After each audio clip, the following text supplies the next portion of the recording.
Morning students. आज हम लोग हमारे प्रश्न पत्रिका में पूछे जाने वाले निबंध लेखन यह उपयोजित लेखन का सबसे आखिरी वाला भाग पढ़ने जाने वाले हैं। इससे पहले वाले वीडियो में आपने निबंध लेखन के दो प्रकार देखे, जो है वर्णनात्मक निबंध और दूसरा है कल्पनात्मक निबंध। आज हम लोग आत्मकथात्मक निबंध और विचारात्मक मतलब वैचारिक निबंध यह दो प्रकार पढ़ने वाले हैं। तो आइए पहले जानते हैं निबंध मतलब क्या। निबंध शब्द नि तथा बंध इन दो शब्दों के मेल से बना है। इसका अर्थ है पूर्ण रूप से गठित अर्थात बंधा हुआ, मतलब किसी विषय पर भावों और विचारों की एक बंधी हुई रचना, जिसे हम निबंध कहते हैं। निबंध लेखन। निबंध लिखते समय निम्नलिखित बातों का ध्यान रखना आवश्यक होता है। जैसे जिस विषय पर निबंध लिखना हो उसके विषय में पूर्ण जानकारी एकत्र कर लेनी चाहिए। दूसरा, विचारों की एक व्यवस्थित क्रम में लिखना चाहिए। 3. निबंध की भाषा सरल एवं सादी होनी चाहिए। 4. निबंध को प्रभावशाली बनाने के लिए सूक्तियों, मुहावरों और उदाहरणों का प्रयोग करना चाहिए। 5. वर्तनी और विराम चिन्हों का भी ध्यान रखना चाहिए ताकि निबंध और आकर्षक और प्रभावशाली बने।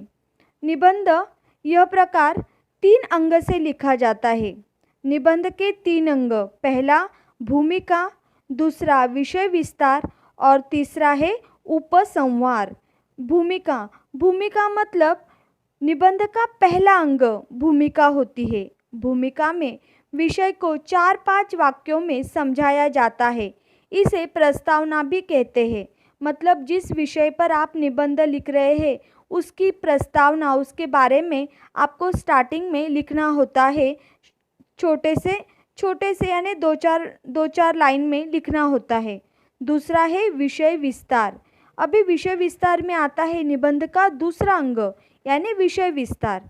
विषय विस्तार में विषय से संबंधित भिन्न भिन्न बिंदुओं पर अलग अलग अनुच्छेदों में विस्तार से लिखा जाता है। मतलब यह निबंध का मध्य भाग होता है। इसमें आपको ज़्यादा से ज़्यादा निबंध कवर करना होता है। और तीसरा होता है आखिर में उपसंहार। उपसंहार मतलब निबंध का अंतिम भाग। इस भाग में निबंध में बताई गई सारी बातों का निष्कर्ष लिखा जाता है। तो इस प्रकार अगर हम लोग निबंध लिखेंगे तो हमारा निबंध प्रभावशाली बनेगा और हमें अच्छे मार्क्स भी मिलेंगे। तो आइए आज हम लिखते हैं पहला निबंध आत्मकथा। तो पहले जानते हैं आत्मकथा मतलब क्या। आत्मकथा में लेखक अपने ही जीवन को अपने पाठकों यानी जो पढ़ते हैं उनको पाठकों के साथ समझा करता है। दूसरे शब्दों में कहे तो आत्मकथा लेखक के अपने ही जीवन की कथा है। महान सामाजिक, राजनीतिक, धार्मिक एवं साहित्यिक आंदोलनों के संपर्क में रहने वाले महापुरुषों द्वारा लिखित आत्मकथाएं ऐतिहासिक दृष्टि से बहुत महत्वपूर्ण होती है। तो आज हम लोग देखेंगे नदी की आत्मकथा। ज़्यादातर एग्ज़ाम्स में नदी की आत्मकथा, सड़क की आत्मकथा, इस प्रकार की आत्मकथाएं पूछी जाती है। तो आज हम लोग देखने वाले हैं नदी की आत्मकथा। निबंध की शुरुआत अगर हम लोग छोटी सी कविता से करेंगे तो हमारा निबंध और अच्छा और प्रभावशाली बनता है। यहाँ पर मैं नदी की आत्मकथा निबंध लिखते समय इस निबंध की शुरुआत एक छोटी सी लघु कविता से करने जा रही हूँ। यह लघु सरिता का बहता जल, यह लघु सरिता का बहता जल, कितना शीतल कितना निर्मल। अभी देखिए आत्मकथा मतलब जैसे नदी स्वयं बोल रही है, वो स्वयं अपनी कथा बता रही है। तो यहाँ पे लिखते समय आत्मकथा में मैं, शुरुआत में मैं नदी बोल रही हूँ, मैं नदी, ऐसा शुरुआत होनी बहुत ही आवश्यक है। तो इससे हमें पता चलेगा कि यह आत्मकथा किसकी है और यह कौन बोल रहा है। तो शुरुआत करेंगे, मैं नदी आपको अपनी जीवन गाथा से अवगत कराना चाहती हूँ। मेरी अपने संपूर्ण जीवन की 3 अवस्थाएं हैं, बाल्यावस्था, किशोरावस्था और वृद्धावस्था। देखिए, जैसा कि मैंने आपको बताया कि आत्मकथा लिखते समय जिसकी आत्मकथा आप लिख रहे हो उसके बारे में सबसे पहले परिचय होना बहुत आवश्यक है। जैसे कि अगर किताब की आत्मकथा होती तो मैं किताब बोल रही हूँ, सड़क की आत्मकथा होती तो मैं सड़क बोल रही हूँ। इस तरह से ही आपको आत्मकथा में निबंध की शुरुआत करनी है। तो नदी की 3 अवस्थाएं हैं, बाल्यावस्था, किशोरावस्था और वृद्धावस्था। तो सबसे पहले है नदी की बाल्यावस्था। देखिए, बाल्यावस्था में नदी क्या बोल रही है, मेरा उद्गम हिमालय से हुआ है, हिमालय की गोद में अपने बचपन को जीती हूँ। तभी तो कवि मुझे हिमालय की पुत्री भी कहते हैं। पिता हिमालय की गोद में माता प्रकृति के पूर्ण स्नेह से परिपूर्ण होकर बिना किसी डर के मैं इठलाती बलखाती ऊंचे नीचे पत्थरों पर हिचकोले लेती हुई बिना किसी फिक्र के कलकल करती हुई बही चली जाती हूँ। इस अवस्था में मेरा जल दूध की तरह सफ़ेद, शुद्ध, साफ और निश्चल होता है। यह अवस्था मुझे सबसे अधिक प्रिय है। जाने क्यों मुझे ऐसा लगता है मानो मेरी बाल्यावस्था और टेढ़े मेढ़े रास्ते मेरा साथ छोड़ने लगे हैं। देखिए, बाल्यावस्था तो सबकी बहुत अच्छी होती है। सबके जीवन में सबसे अच्छे पल जो होते हैं वह बाल्यावस्था के ही होते हैं।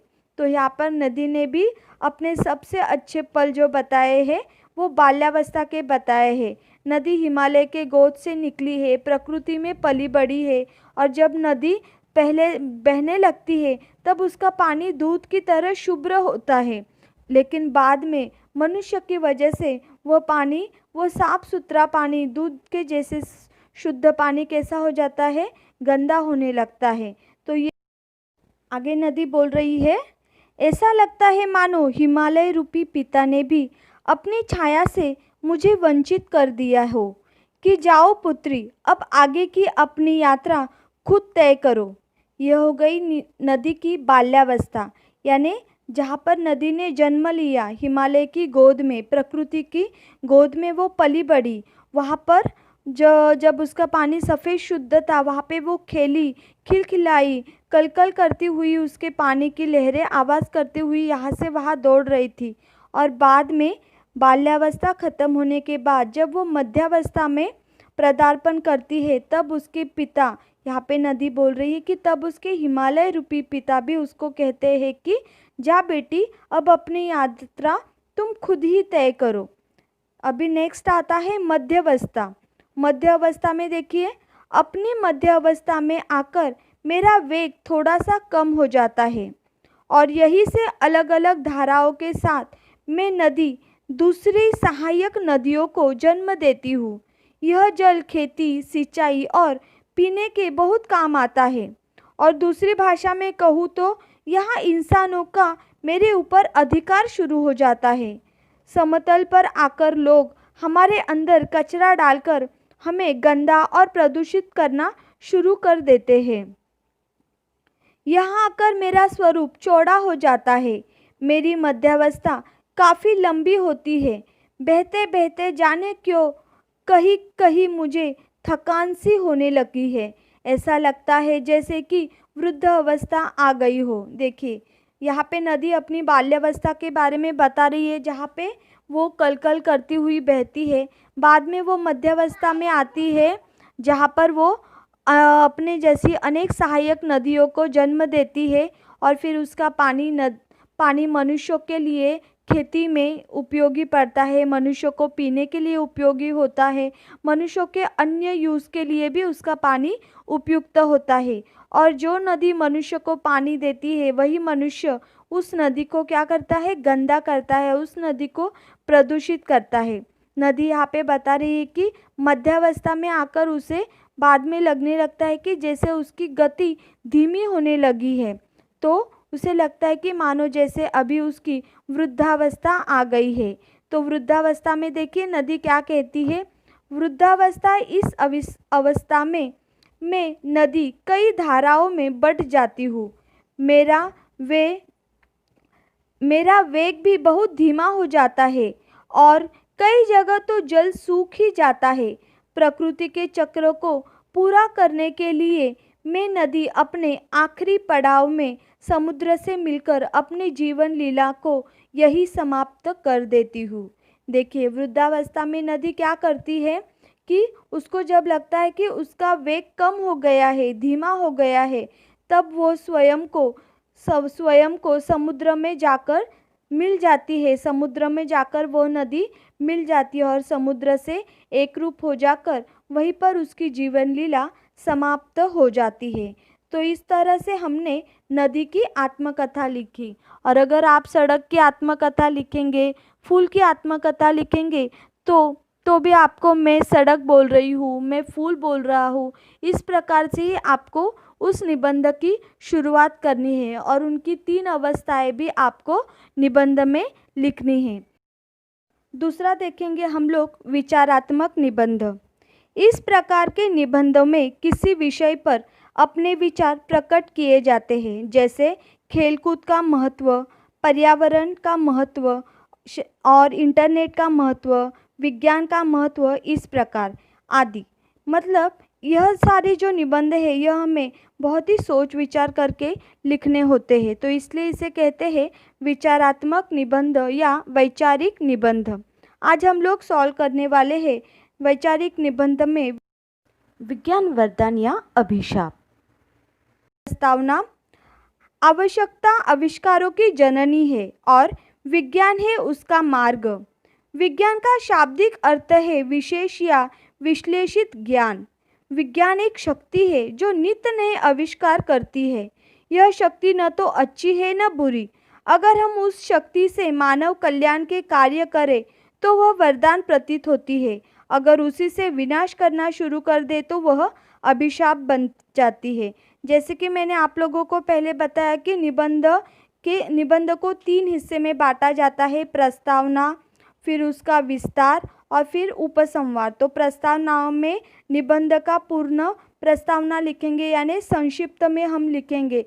तो विज्ञान के बारे में संक्षिप्त में बताया है विज्ञान क्या है और विज्ञान की वजह से हम प्रगति पथ पर भी जा सकते हैं या अधोगति भी पा सकते हैं, यह हम लोगों ने प्रस्तावना में देखा।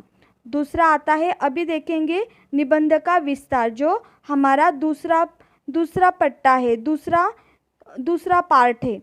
तो विज्ञान वरदान के रूप में आज विज्ञान का युग है। विज्ञान ने आज उन सब बातों को संभव कर दिखाया है जिन्हें कभी असंभव माना जाता था।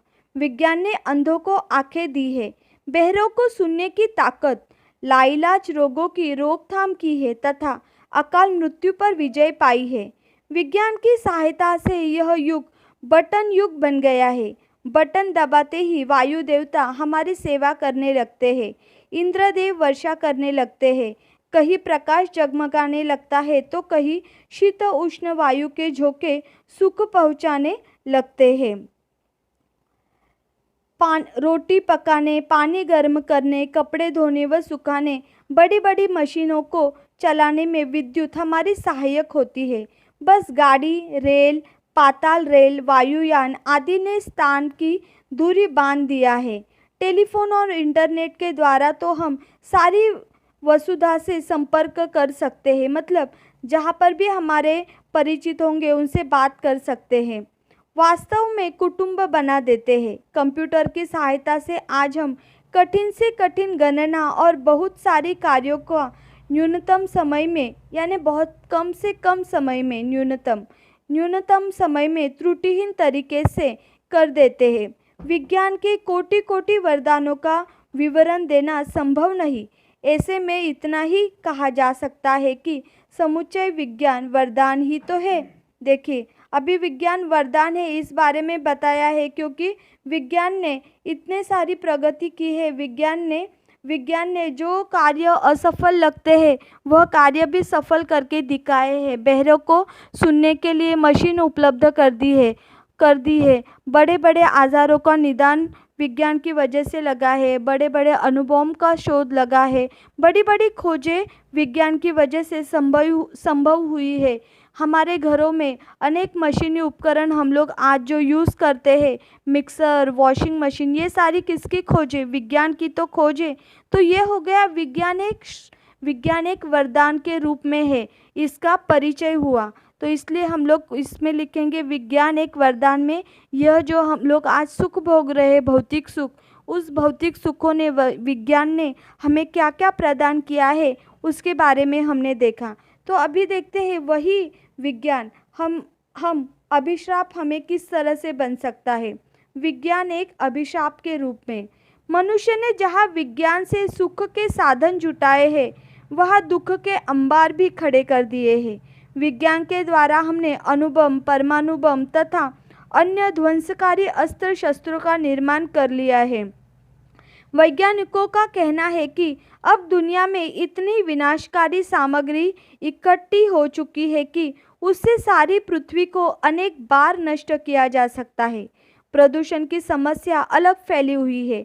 नित नए असाध्य रोग पैदा होते जा रहे हैं जो वैज्ञानिक उपकरणों के अंधाधुंध प्रयोग के दुष्परिणाम है। वैज्ञानिक प्रगति का सबसे बड़ा दुष्परिणाम मानव मन पर भी हुआ है। पहले जब मानव निष्कपट था, निस्वार्थ था, भोला था और बेपरवाह था, वह अब छली, स्वार्थी, धूर्त, भौतिकवादी तथा तनावग्रस्त हो गया है। नैतिक मूल्य नष्ट हो गए हैं। देखिए, विज्ञान ने जिस तरह एक प्रकार में प्रगति की है, जो भौतिक साधन हमें उपलब्ध कर दिए हैं, वही दूसरी तरफ देखा जाए तो विज्ञान की वजह से आज मनुष्य में मनुष्यता नहीं रही है। मनुष्य अपने ही मनुष्य जाति का दुश्मन बना बैठा है। आगे जाने के, सबसे आगे उठने की दौड़ में वह अपनी नैतिकता भूल गया है। तो यह विज्ञान का अभिशाप ही तो हुआ। दूसरों को नष्ट करने के अंधाधुंध दौड़ में वो बड़े बड़े बम, परमाणु बम जैसे हथियार बनाए जा रहा है और जिसकी वजह से पूरी मनुष्य जाति को हानि पहुंच रही है। तो ये हो गया विज्ञान का दुष्परिणाम।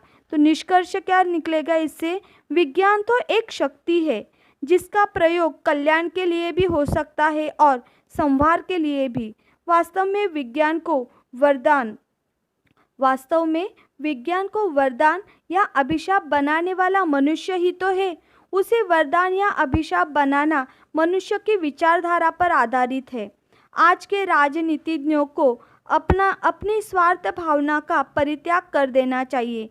तभी विज्ञान के वरदानों का उपयोग मानव जाति को पूर्णतः सुखी एवं समृद्ध करने में हो पाएगा, अन्यथा नहीं। हमें याद रखनी चाहिए, विज्ञान अच्छा है, सेवक है, लेकिन बुरा हथियार भी। देखिए, जिस तरह से विज्ञान मनुष्य जाति के लिए एक वरदान है, उसी प्रकार विज्ञान मनुष्य जाति के लिए अभिशाप भी बन सकता है। जिस तरह से विज्ञान ने नई नई खोज की है, नई नई वस्तुओं को ढूंढा है, इसकी वजह से ऊंचाई पर पहुंच गया है मनुष्य। लेकिन इसी चकाचौंध में, ऊपर जाने की अंधाधुंध दौड़ में वो अपने अंदर की नैतिकता, इंसानियत कहीं पर भूल चुका है। अगर मनुष्य पहले के जैसे मानवतावादी हो जाए, मनुष्य को मनुष्य की परवाह हो जाए, तो यही विज्ञान जो अब अभिशाप बनता जा रहा है वह शायद फिर से हमारे लिए वरदान बन सकता है। तो इस तरह से आज हमने आत्मकथा में नदी की आत्मकथा यह निबंध देखा और वैचारिक निबंध में हमने विज्ञान श्राप या अभिशाप यह निबंध देखा। आप लोग होमवर्क में आत्मकथा में लिखेंगे सड़क की आत्मकथा और वैचारिक निबंध में आप लोग लिखेंगे प्रदूषण एक गंभीर समस्या। ये दोनों निबंध आपको आपकी नोटबुक में लिख के रखने हैं। जब स्कूल शुरू होगी तब ये निबंध चेक किए जाएंगे।